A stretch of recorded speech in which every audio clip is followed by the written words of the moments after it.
Hi, this is Pixelcave, and today we're going to take a first look at the upcoming survival crafting game Nightingale. So, what is Nightingale and why should you care? Well, if you like us, enjoy co-op or multiplayer survival games, and especially the aspect of exploration or features like crafting and base building, then you will be delighted to hear that Nightingale might be the next game to scratch that itch. Nightingale is a survival crafting game set in a Victorian gas lamp fantasy setting. If you are wondering, a simplified definition of the gas lamp fantasy genre would be that it shares similarities with steampunk, but generally with a greater focus on magic and less on machinery. We personally find this setting very intriguing since it's so different from anything out there when it comes to survival games. The game is slated to be released in early access during the first half of 2023. Unfortunately, for now, the game has only been confirmed for PC, so console players will have to hold out a bit longer in case it's coming to other platforms in the future. It will be the first game from Inflection Games, a studio that's composed of many industry veterans, including its founder, the former general manager of BioWare. While the game can be played solo, you can adventure the shared fantasy world with friends or other players. Instead of dividing the community across multiple servers, the game will be one big universe where everyone can play together. However, there will be a limit of how many players can be playing together on each realm at any given time. The last we have heard is that this will be 6 players at early access launch, but there are plans to increase the number. The game is also described as PvE only, so it remains to be seen if they will ever add a PvP component to it. Now, what exactly is Nightingale about? In this video we want to give you a general overview of the game world, the overall concept and the main features of the game, and cover a couple of other questions you might have. We'll dive deeper into the various elements of the game in separate videos. In Nightingale, you are stranded in an interconnected labyrinth of Fey realms. Fey are magical beings that coexisted with humans for a long time and taught them how to use magic, until humans caused a rift in their relationship. Now, following a cataclysmic event, you are cut off from the rest of humanity and need to find ways to survive and progress in this world as you try to make your way back to Nightingale City, the presumed last bastion of humanity.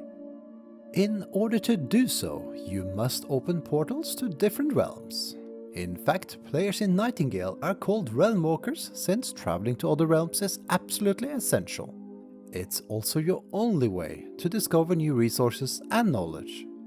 As with many other survival games, how you progress and what you do in the game is pretty much up to you. But the game also features an overarching story, with NPCs and quests that provide you with meaningful objectives and rewards.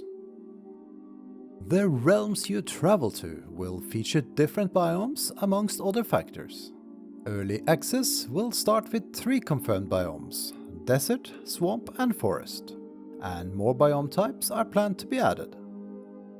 Each realm presents you with different challenges and adventures where you can encounter new creatures, friendly or dangerous, make new discoveries, meet NPCs and find new resources.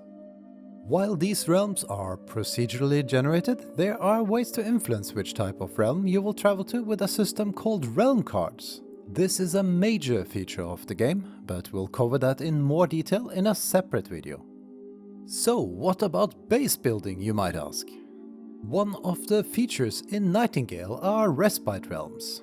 These are realms where you have your home base, resurrect when you die, can fast travel to and most likely spend most of your time crafting. You can select any realm as your Respite realm, and what you choose will depend on your playstyle, whether you prefer a rather friendly oasis or dare to settle in a more dangerous environment. And while you can only have one Respite realm at any time, you have the option to close it and choose a new one. Multiple players can also choose the same realm as their Respite realm, which makes a lot of sense if you want to play as a community. You can build your home base, or estate as it's called in Nightingale, from many different building pieces and also customize and upgrade your structures. The building system is blueprint based, and where you can build is apparently quite generous, with the exception of some structure placement rules such as steep inclines, blocking objects and similar. Another neat feature is the possibility to hire NPCs to work on your estate, be it to help you with building or production. Last but not least, creatures and other enemies can attack your base. We haven't heard or seen much of this feature yet, but it was said that you could build base defenses, such as barricades and ranged weapons, to defend your estate. We are looking forward to hopefully learn more about this soon. In addition to Respite realms, it has also been confirmed that multiple structures can be built in any other realm, but they won't be the same as a home base or respawn point.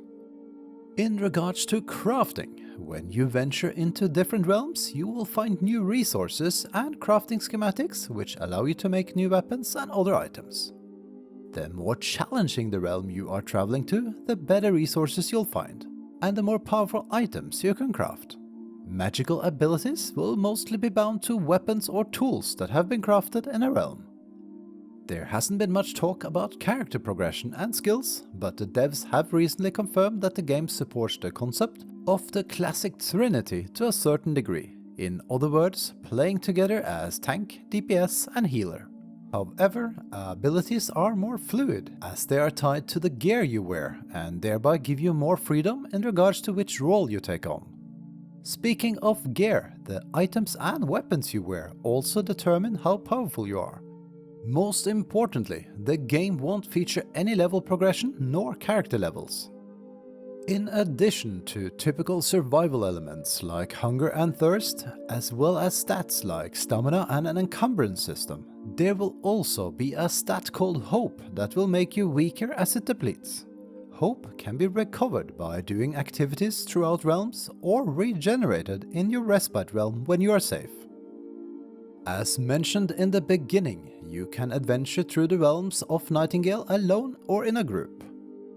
It has been said that realms also feature locations like caves and vaults that can be compared to dungeon experiences.